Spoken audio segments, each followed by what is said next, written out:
Have you ever found yourself spending so much time with a woman that you start to feel like she's taking you for granted? It's easy to fall into the trap of being always available, but what you might not realize is that this can make you less desirable.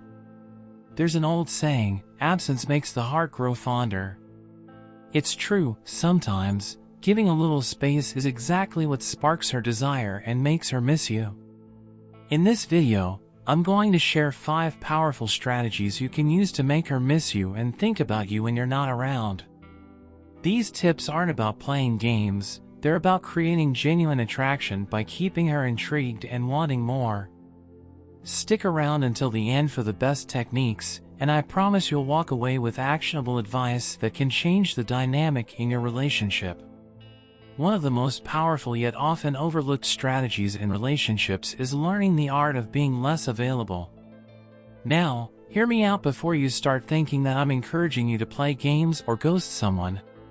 It's not about being manipulative, it's about carving out space for yourself, creating a healthy balance, and, ironically, making her miss you more.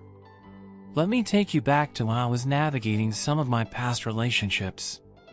Early on, I made the mistake of being too available.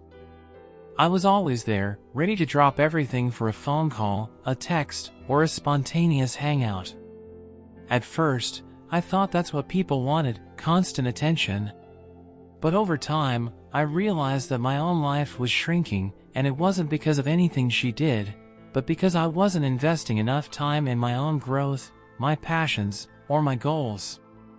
I was losing myself in trying to be the perfect partner, and in doing so, I was actually losing the spark that made me attractive in the first place.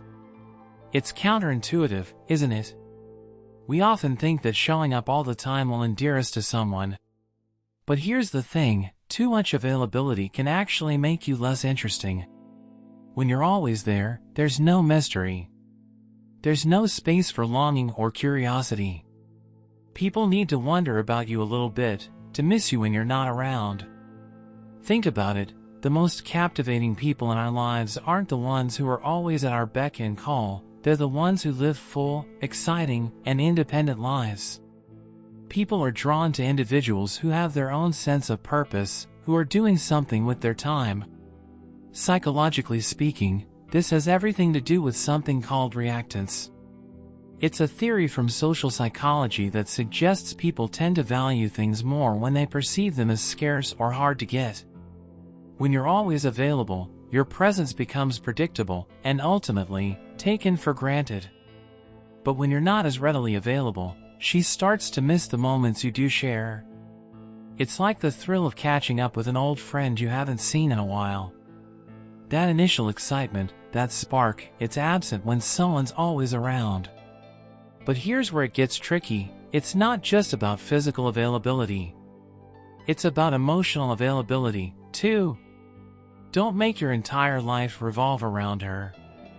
Of course, be present when you're together, listen to her, and care about her needs. But don't lose yourself in the relationship. Spend time doing what you love, whether it's hitting the gym, working on your side projects, or just hanging out with friends.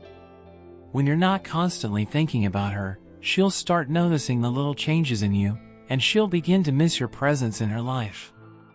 There's something that author and philosopher Alain de Botton once said, a good relationship is one in which both people are able to be themselves, free of the other's interference. The key here is free of the other's interference. This doesn't mean neglecting your partner, it means allowing space for each other to breathe, to grow, and to bring something exciting back to the table when you reunite. One thing I've learned is that when you give someone space to miss you, it doesn't only benefit them, it also benefits you. You learn to become more independent, more self-sufficient, and more confident in who you are. And let's be real, people find confidence attractive. It's magnetic. It shows that you're not just trying to fill a void in your life with someone else. You've got your own full, rich world, and you invite them into it, not because you need them to make your life complete, but because they add something special. So, the next time you find yourself about to send the "Hey, what's up?" text or call her just because you're bored, ask yourself, is this really what's best for me right now? Am I focusing enough on my own growth? The answer, more often than not, is to give yourself some space, focus on your own passions, and let her miss the person who's constantly evolving. Because trust me, that's the person she'll be drawn to, time and time again. When we're getting to know someone, there's this natural urge to open up, to lay it all on the table. And hey, I get it. It feels good to be vulnerable, to share our stories, our quirks, and the details that make us who we are. But here's the thing, revealing everything about yourself too soon, too quickly, can actually work against you. It's like telling someone the ending of a movie halfway through. There's no suspense, no excitement. The mystery is gone, and with it, a lot of the attraction. I learned this lesson the hard way. In past relationships, I used to spill all the beans early on, every detail about my life, my childhood, my fears, my hopes. I thought being open and transparent was the best way to build a connection. But I quickly realized something crucial: the less I left to the imagination, the less intrigued she seemed to be. Over time, I began to see that people, especially in the early stages of a relationship, are drawn to the idea of someone, not just the complete picture of who they are. When everything is laid out, there's no room for curiosity, and without curiosity, there's no longing. Psychologists call this the mystery effect. It's a psychological phenomenon that says people are naturally attracted to what they can't fully figure out. We love the thrill of trying to decipher a person, of slowly peeling back the layers over time. That's why those early days of attraction are always filled with so much excitement. The game of discovery is in full swing. But if you make it too easy, if you reveal everything too soon, the intrigue fades, and with it, the initial spark. Think about it. When you meet someone and you're still learning about them, every little detail feels like a treasure, right? You're analyzing their body language, reading between the lines, trying to understand their subtle hints. It's like solving a puzzle. But if you give the whole puzzle away before she even gets to pick up the pieces, the magic is lost. It's all about pacing yourself, leaving little breadcrumbs for her to follow. I remember reading something that really stuck with me. It was by author and relationship expert, Mark Manson, who said, "The right kind of mystery isn't about playing games, it's about showing just enough of yourself to keep the other person interested in you, while maintaining a sense of independence and intrigue." That really hit me. It's not about being cold or distant, it's about being selective in how you share yourself. Here's the thing, mystery doesn't mean hiding who you are or pretending to be someone you're not. It means allowing her to discover you slowly, allowing the story to unfold naturally. Share what's important, but don't feel the need to offer every single detail. You don't need to reveal your entire life story in the first few conversations. Let her ask questions, let her wonder. And for your part, don't rush to fill in every silence. Sometimes, a little bit of mystery goes a long way. What I've learned is that people don't just fall for the full package right away, they fall for the idea of who you are, the potential they see in you. When you withhold some things, you create a sense of desire. You make her curious. And curiosity, believe me, can keep her coming back for more. It's like when you're watching a show and the character's backstory is slowly revealed through each episode. You start to feel more attached because you're invested in finding out what happens next. If the writers just told you everything in the first episode, you wouldn't care. The thrill is in the discovery. So next time you're with her, don't feel the need to pour your heart out all at once. Keep a little something back. Share enough to let her in, but keep enough to make her want to learn more. The mystery isn't just about what you don't say, it's about creating a space where she's left wanting to know the rest of your story. And that, my friend, is how you make her miss you. I used to think that the key to making someone truly care about you was to always be emotionally available, to be the person they could lean on for everything. And sure, being there for someone is important, but here's what I learned the hard way: emotional dependency can actually be a huge turnoff. It's not just about being there for her, it's about being okay on your own. Emotionally independent. Confident in who you are, regardless of how she feels or what she thinks. Let me take you back to a time when I was totally lost in this idea of being there. I was in a relationship, and I made it my mission to be the person she could always count on for emotional support.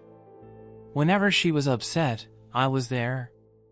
When she needed advice, I dropped everything to help. But over time, I noticed something strange happening. Instead of her becoming more attracted to me, I started to feel this strange sense of desperation. I was too available, emotionally. And worse, I realized that I was giving more than I was getting in return. My whole world revolved around her mood, her needs, her struggles. I forgot to nurture my own. I didn't realize it at the time, but emotional dependency isn't love, it's insecurity in disguise. And nothing repels attraction like insecurity. I was trying so hard to make her depend on me emotionally, but I didn't realize that it was robbing her of her own independence, while also making me feel empty. I was seeking validation through her emotions, but in doing so, I was losing touch with who I was, what I wanted, and what I valued. I was reminded of something the author and philosopher Alain de Botton once said: "It is not just that we are attracted to people who make us feel happy. We are attracted to those who we feel are most likely to make us feel we are worth something." That's when I realized that being emotionally independent isn't about pushing her away, it's about standing on your own 2 feet, cultivating your own happiness and fulfillment, and bringing that energy into the relationship. When you're emotionally independent, you don't rely on someone else for your sense of self-worth. You know that you are enough, as you are. You become more attractive because you exude confidence and stability. You stop chasing after validation and instead, you create your own sense of peace and balance. And guess what? That's magnetic. People are drawn to those who don't need validation from others to feel good about themselves. Confidence, not arrogance, is key here. Confidence is the quiet knowledge that you're okay whether or not someone else validates you. It's about knowing your value, and not needing someone to constantly tell you. It's about not being emotionally swayed by every mood, every glance, or every word. You become a steady force in her life, rather than a fluctuating emotional roller coaster. But here's the trick: being emotionally independent doesn't mean being distant or cold. It's about having your own life, your own passions, your own circle, and still being able to show up when it counts. It's about not being consumed by someone else's feelings, yet still caring deeply for them when the time comes. It's a balance between being there and being secure in yourself when you're not. When I finally embraced emotional independence, something changed in my relationships. I started to feel more at peace with myself. I wasn't always looking for someone else to fill the gaps in my life. And, oddly enough, that's when the other person started to value me more. They could see that I was complete on my own, something that actually made them want to share their life with me more. So, if you want to make her miss you, be emotionally independent. Build your own world. Cultivate your own joy. Show her that you're not just a support system, but someone who's emotionally whole on their own. Because it's not about her needing you, it's about you both sharing something real, built on mutual respect and confidence. When she sees that you're okay on your own, that's when she'll really start to miss you. You ever notice how some moments in life just stick with you? You can't help but replay them in your head over and over, like a favorite song or a scene from a movie that never gets old. And I'm not talking about those everyday moments, I'm talking about the ones that are so rich, so alive, that they're almost etched into your memory. Think back to a moment when you felt completely present, when time seemed to slow down because everything around you was so real. Those are the kinds of moments that make us feel connected to others. And if you can create those kinds of experiences with her, chances are, she'll want to relive them again and again. And the best part? She'll miss you for them. I learned this when I started paying attention to how the most powerful memories in my life weren't the big, grand gestures, but rather the small, spontaneous experiences that felt authentic. I remember one particular evening. It was nothing extravagant. We just went for a late-night walk through the city, grabbed some ice cream, and talked about everything and nothing at the same time. But something about that night, maybe it was the randomness of it, or the fact that we were just being, no pressure, no plans, made it stick. It was simple, but it felt like the universe had aligned just for us, even if only for a few hours. And that's the key here, creating experiences that feel different. Not just doing the same things everyone else does, but crafting moments that feel special, that have an emotional charge to them. Think about it. How many of us can remember the most meaningful moments in our relationships? They usually aren't the expensive dinners or the big dates. They're those moments where something unexpected happened, where you were both in sync with the world around you, where the connection was so strong that it felt like the world paused just for a second. Psychologists often talk about something called emotional anchoring, which essentially means that strong emotions help create strong memories. When you share a moment that's filled with emotions, whether it's laughter, awe, excitement, or even vulnerability, that experience is more likely to stick with both of you. It becomes an anchor, something you can both return to in your minds when you're apart.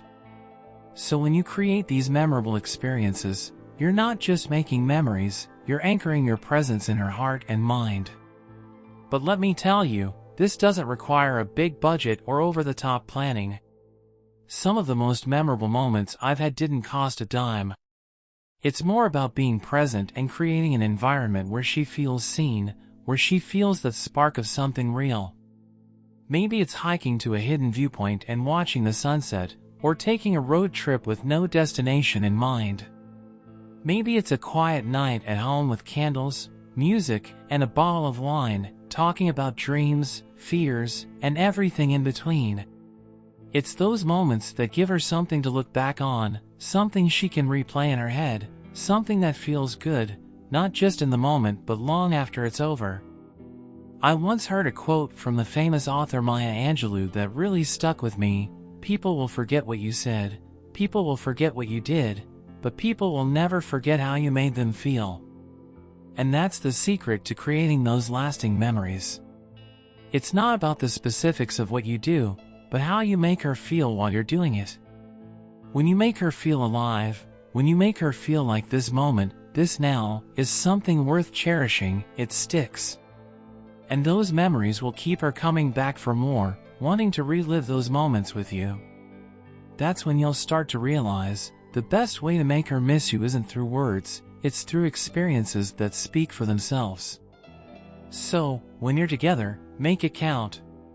Create moments that feel like little treasures, ones that she'll think about long after you've parted ways. Because when you make her feel something unforgettable, that's when she'll start to miss you, and she'll be longing to experience it all over again. You know, there's something deeply powerful about appreciation. It's like that small gesture, that simple thank you, that can turn an ordinary moment into something meaningful. But here's the thing, appreciation, like anything else, can be a double-edged sword. Show too little, and she might feel neglected or unimportant. But show too much, and it starts to feel insincere, forced, or even a little clingy. I've been there, and let me tell you, it's a fine line to walk. I remember a time in one of my earlier relationships when I thought the more appreciation I showed, the better it would be. So, I would constantly compliment her about how beautiful she looked, how amazing her personality was, how lucky I was to have her. And at first, she loved it. Who wouldn't? But then, over time, I started noticing a shift. It wasn't that she didn't like compliments, but something started to feel off. She didn't seem as responsive, as engaged. And then it hit me, was I appreciating her because I genuinely felt it, or because I was trying to prove something to myself? I was showering her with compliments, but I wasn't doing it in a way that felt natural or grounded. It was more about filling space, trying to secure my place in her heart. And that's when I learned a valuable lesson: appreciation should feel real, not transactional. Appreciation is powerful because it makes someone feel seen. When you genuinely notice the little things about her, the way she smiles when she's excited, the kindness in her voice when she talks about something she's passionate about, it's those small moments of recognition that make her feel truly valued. But here's the trick: it needs to come from a place of sincerity, not from a place of needing validation or trying to manipulate emotions. If every word of praise feels like a calculated move, it loses its magic. Take it from the wisdom of author and speaker Gary Chapman, who wrote The 5 Love Languages. He says that words of affirmation are a powerful love language, but only if they're genuine. If you constantly praise someone for things they already know about themselves, it starts to feel a bit empty. It's like giving someone a gift they didn't ask for. It's nice, but after a while, it doesn't have the same impact. Appreciation, when done right, should feel like a moment of recognition, not an obligation. I also realize that appreciation doesn't always have to be verbal. Sometimes, it's in the quiet moments. The way you look at her across the room, letting her know she means something to you without saying a word. There's a subtlety in this kind of appreciation that speaks volumes. You don't always have to fill the air with praise for her to know she's important. It's in the small actions, the consistent gestures, and the presence you offer when you're together. It's about making her feel comfortable in her skin, knowing she doesn't have to earn your appreciation, it's simply there. Now, of course, there's the other side of the coin: appreciation that isn't overdone. When you start showering someone with excessive praise or constantly needing to tell them how amazing they are, it can feel like you're compensating for something. And that's where the balance comes in. You don't want her to feel like the only way she can get your attention is by meeting some impossible standard of perfection. Be sure that your appreciation is grounded in the moment, that it's connected to something specific she did or said. When it's random and excessive, it's hard to take it seriously. I remember reading a quote by the poet Rainer Maria Rilke that resonated with me: "Let everything happen to you, beauty and terror. Just keep going. No feeling is final." And that's the essence of appreciation, recognizing her for who she truly is, in all her beauty and complexities, but without making her feel like she has to live up to some constant stream of praise. The real magic happens when appreciation feels like a reflection of who she is, rather than something you're trying to construct to make her feel good. So, when you show appreciation, do it with intention. Don't overdo it, don't undersell it. Just let it be real. Recognize her not because you have to, but because she's truly someone worth noticing. When you find that balance, that sweet spot where your appreciation feels genuine and meaningful, that's when she'll really feel seen, and that's when she'll miss you the most. So, those are the 5 things you can do to make her miss you. It's all about creating space, mystery, and building your own value. If this video helped you understand the dynamics better, don't forget to like, share, and subscribe for more relationship advice. Drop a comment below with your thoughts or any strategies that have worked for you. Keep focusing on becoming the best version of yourself, and I'll see you in the next video. Take care.